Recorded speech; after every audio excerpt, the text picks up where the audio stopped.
चलिए जी, एक छोटा सा कॉन्सेप्ट हम और देखते हैं जनाब। व्हाट इफ के गुड्स के लिए कुछ पेमेंट एडवांस में हुई हो, कुछ पेमेंट जब गुड्स रिसीव हो उस वक्त हो, और कुछ पेमेंट जो है वो थोड़े से टाइम बाद हो।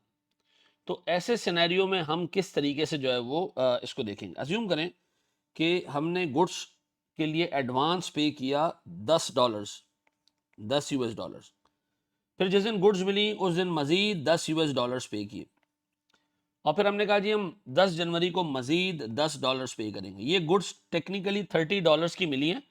10 पहले दिए, 10 गुड्स डिलीवर होने वाले दिन दिए, और 10 हमने जो है वो जब गुड्स डिलीवर हो गए तो उसके बाद हमने पे किए।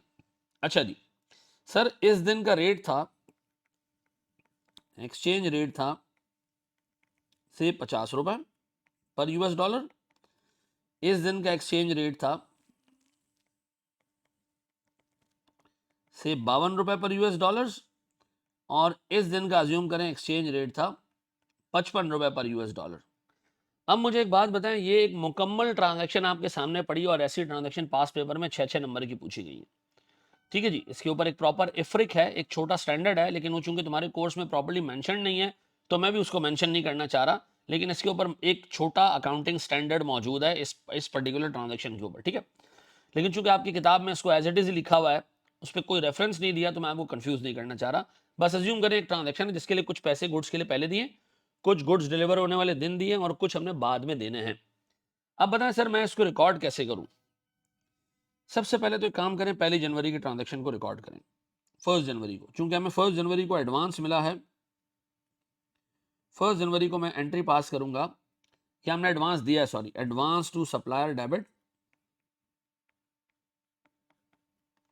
कितने से, ₹50 का रेट है, $10 है, $10 इंटू 50 कितने जी, ₹500। और मेरे पास से कैश चला गया कितना भैया, 500। डन हो गया। गुड्स रिकॉर्ड क्यों नहीं की सर, क्योंकि हमें गुड्स अभी तक मिली ही नहीं है। गुड्स का तो रिस्क एंड अवॉर्ड हमें जब मिलेगा जब हमें गुड्स डिलीवर होंगी ना, वो तो हमें 5 तारीख को डिलीवर होनी है, तो हम उसको डिलीवर होने से पहले तो रिकॉर्ड नहीं कर सकते। अभी तो हमने सिर्फ एडवांस दिया है। क्या एडवांस एक मॉनेटरी आइटम है?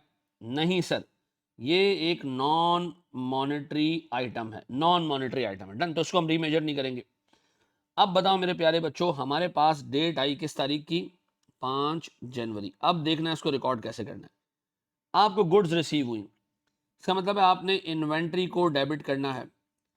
अब मेरे प्यारे बच्चों, इन्वेंट्री को आपने डायरेक्ट डेबिट नहीं करना, पहले पहले आपने सारे काम कर लेने, एंड में आगे इन्वेंट्री की फिगर निकालनी है। सबसे पहले मैं आपसे जानना चाह रहा हूं, क्या आपने इस दिन 5 जनवरी को कोई कैश पे किया? जी जी सर, मैंने $10 का कैश पे किया, उस दिन का रेट ₹52 था। तो मैं कह रहा हूं जी मेरे पास $10 ₹52 वाले कितने भैया, 520।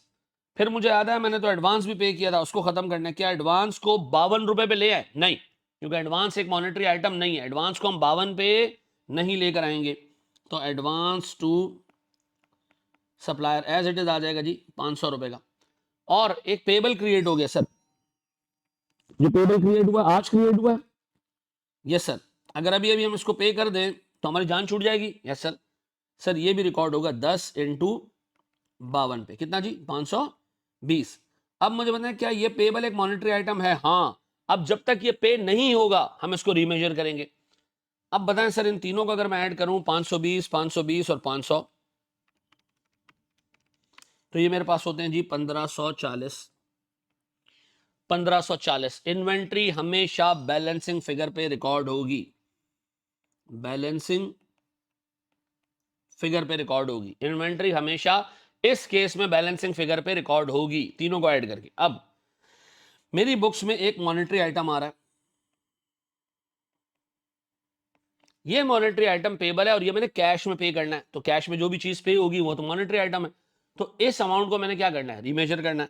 सर हम मजीद आगे गए, 5 जनवरी के बाद हम आए मिसाल के तौर पे जी 10 जनवरी को। अब 10 जनवरी को ये पैसे पे करने का टाइम आ गया। अब जब पैसे पे करने जाऊंगा तो मैं अपने पास पेबल को कर दूंगा डेबिट, कितने से जी, 520 से। लेकिन सर जो मैं कैश पे करूंगा ना, उस दिन रेट चेंज हो चुका है, अब ये रेट हो चुका है $55 का। तो मैं क्या करूंगा जनाब, मेरे पास सर $10 में पे कर रहा हूं $55 के रेट से, तो सर मेरे पास ये आ गया जी 550। अब बताइए जी, मेरे पास पहली दफा एक्सचेंज लॉस आ रहा है कितने का भैया, 30 रुपए का। ये एक बैलेंसिंग फिगर है, ये एक बैलेंसिंग फिगर है। सर आपने इसको तो रीमेजर किया, लेकिन आपने एडवांस को क्यों रीमेजर नहीं किया? सर एडवांस को इसलिए रीमेजर नहीं किया कि एडवांस एक मॉनेटरी आइटम नहीं था, लेकिन पेबल जिसको मैंने कैश में सेटल करना है ये मॉनेटरी आइटम जरूर है। तो ये याद रखिएगा मेरे बच्चों, आपने पहले एडवांस को रिकॉर्ड करना है, ठीक है जी। जब गुड्स रिसीव होंगी इस एडवांस को आपने उठा के खत्म करना है, जो कोई रीमेजरमेंट नहीं करनी। फिर जो कैश पे किया वो आज के रेट पे, पेबल आज के रेट पे क्रिएट किया, और फिर पेबल जब सेटल करोगे उस दिन जाके पता चलेगा क्या रेट है, उस दिन के हिसाब से पेमेंट करेंगे और एक्सचेंज लॉस इसलिए बुक करेंगे क्योंकि ये एक मॉनेटरी आइटम है। पक्का जी, याद रहेगा। ये ट्रांजैक्शन इस तरह कर लोगे। अगर मैं आपको 2-3 इस तरह की और ट्रांजैक्शन दूं तो आप देख लोगे। अभी मैंने इसमें कोई ईयर एंड नहीं डाला, सीधा सीधा केस रखा है। पक्का कर लोगे इसको, अच्छे तरीके से देख लो इसको मेरे बच्चों।